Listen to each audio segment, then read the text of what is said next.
Estamos en la Reserva Ecológica Costanera Sur, que pertenece a la Ciudad Autónoma de Buenos Aires. Hasta hace unos años se la denominaba Capital Federal. Esta reserva es un claro ejemplo de cómo la naturaleza se va adaptando al impacto ambiental y a los entornos propios de las problemáticas ambientales que va generando el hombre.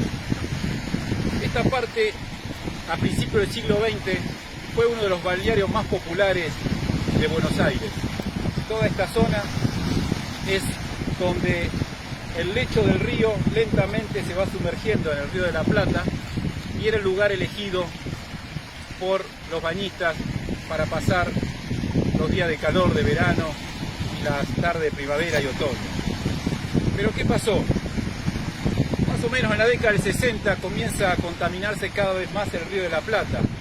Empiezan a llegar cada vez más sedimentos ricos en nutrientes y toda esta zona, que era una zona muy baja, comienza a formarse pajonales y toda clase de acumulación de residuos que iba arrastrando el río, principalmente basura como plásticos y otras cosas que iban flotando sobre el agua.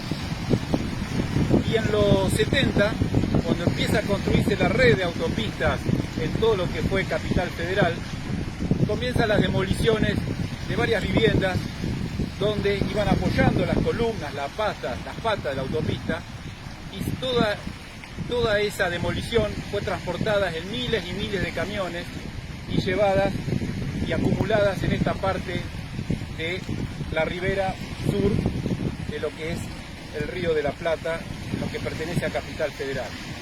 Los camiones iban ingresando, iban dibujando un circuito como si fuesen curvas y contracurvas, como si fuese un 8, un número infinito. Y con el paso de los años se fueron formando todos estos sedimentos que tienen formas y acumulaciones como si fuesen islas.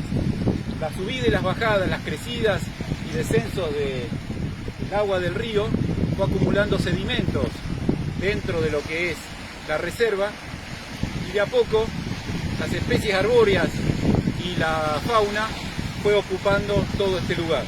Ustedes pueden ver, todavía quedan restos de lo que eran las viejas casonas con paredes de 60, fíjense, dos ladrillos de 30, que formaban parte de la estructura de las casas de principios del siglo XX y hasta mediados del siglo XX acá en Capital Federal, que fueron demolidas para apoyar todo lo que era la red de autopistas. Todos estos adoquines, seguramente traídos de Tandil o de la isla Martín García, formaban parte de los barrios porteños que fueron seleccionados para construir las autopistas. En los 80, toda esta zona comenzó a ser protegida por los movimientos ecologistas, las ONG, y también toda esta zona fue una zona de zona roja a principio y durante la década de los 80. En la década de los 90, cuando ya avanzaba la movida ecologista para declarar la reserva ecológica, comenzaron los incendios forestales, porque en estas 350 hectáreas que ocupa toda esta gran reserva, fue un lugar muy buscado, muy codiciado por los inversores inmobiliarios para construir cadenas de hoteles, lotear y también para avanzar con la urbanización hacia esta parte del río.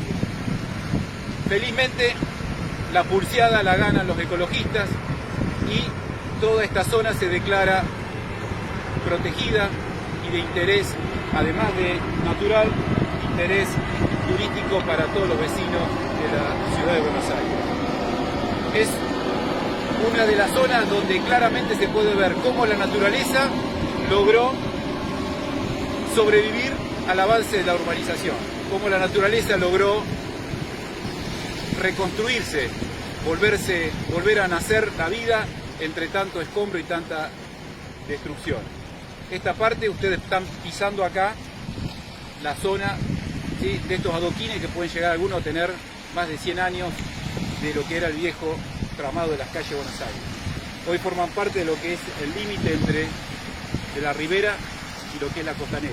El resto quedó tapado, sumergido bajo sedimento que fue trayendo el río, y de a poco los los árboles hicieron lo suyo, la fauna logró ocupar estos nuevos espacios urbanizados y de a poco el río logró más o menos recomponer un viejo paisaje que formaba parte de Buenos Aires hace más de 100 años atrás.